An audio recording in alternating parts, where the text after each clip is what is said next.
So today's job is looking at the DSG gearbox leak. So if I turn the camera around so you can have a look.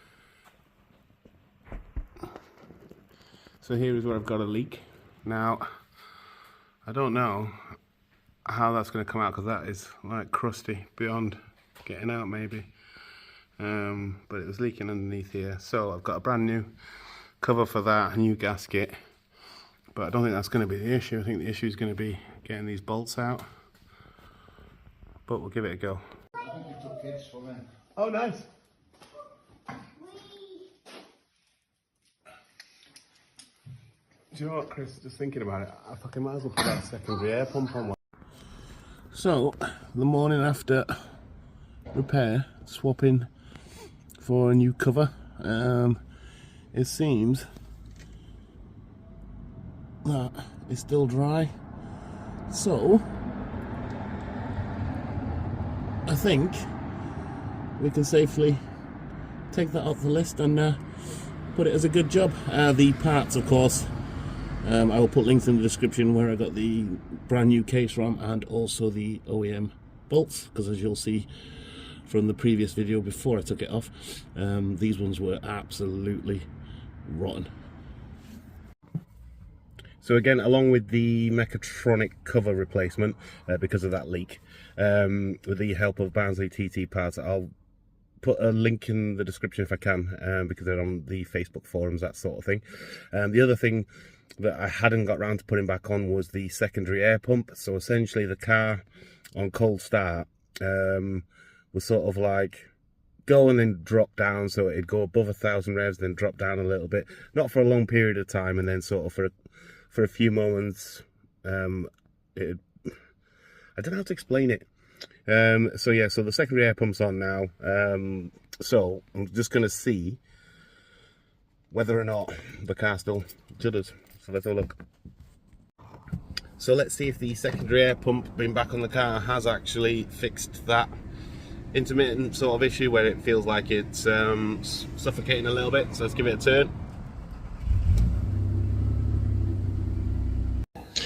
So part of today's jobs is odds and sods really. I'm hopeful I can get my mud flaps on, but I'm now just gonna have a go with this stuff to polish the tips because they're looking a bit sorry for themselves. So I've just picked this stuff up.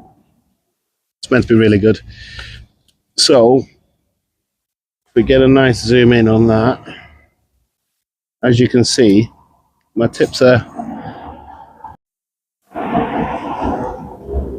So I'm going to give it a go and then see if it brings them up for me. Now, because I'm painting the diffuser, it just made sense to try and get those polished up whilst the diffuser's off. So there's the diffuser. I've washed it off. I'm going to have to get a cloth and go in between every last little gap there, because even though I've used soap and water and a sponge, a bucket here, it's still not great. But again, similar to the rear spoiler, it's going to be acrylic gloss and then get some clear put on there. Now the instructions say to use a cloth and rubbing with luster. Now I'm assuming the rubbing with luster just means give it some elbow grease. So I'm using one of my old cloths because essentially, yeah, this is not requiring a clean, dry cloth. So a nice little squirt. Get you on a time lapse and we'll give it a polish.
So I'd say that stuff's pretty good. So that's the one I've done. I haven't finished it yet, but I'll go over it again, but just give you an idea. And that's the one I haven't done. Done one. Look at that, it's even got a little sparkle and like a star going through it. This one I've not done yet. So I'll get that one finished off. I get this and then move on to the next job. So in terms of the diffuser, I had painted it before, but it was still on the car. So as you can see, I've actually cleaned that.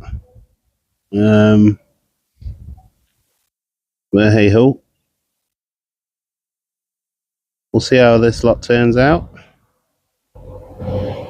Let's get the gloss. Now again, you see me use this stuff before. It's not the most expensive at all. £4 a tin. Not bad. Give it a shake. As always, first coat, dust coat. Nothing too heavy.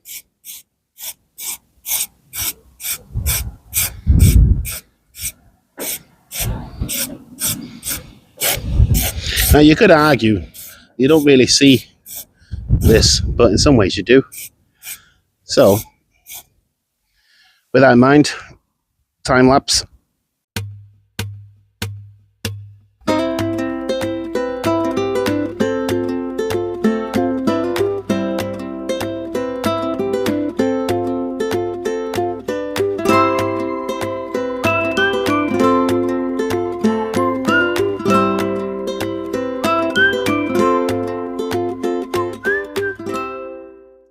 There, that's an improvement.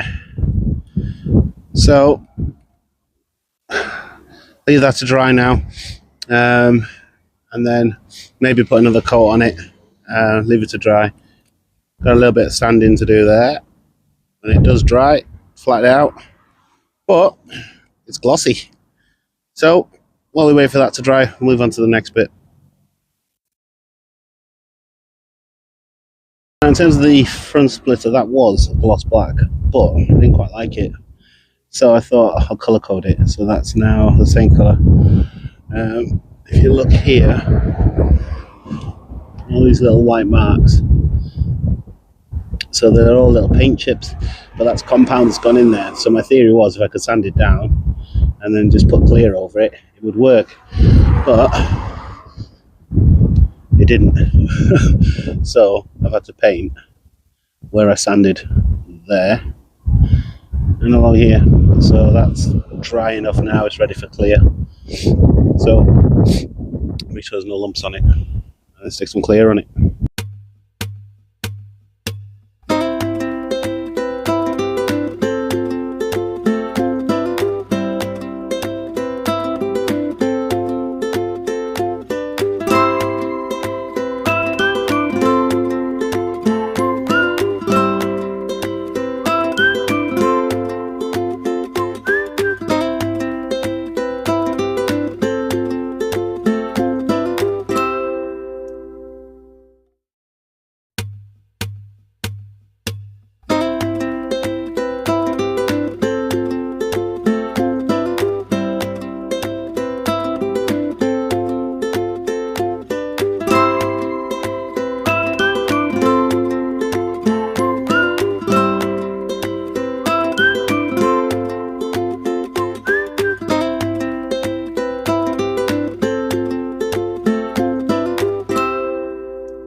That's it now. Leave that to go off. I think when it dries, it should come up alright. That bottom section was black and touched up all that crap that was on there as well. Just gotta wait for it to cure. It should clear properly tomorrow, but it's a good sign I can see a reflection of myself.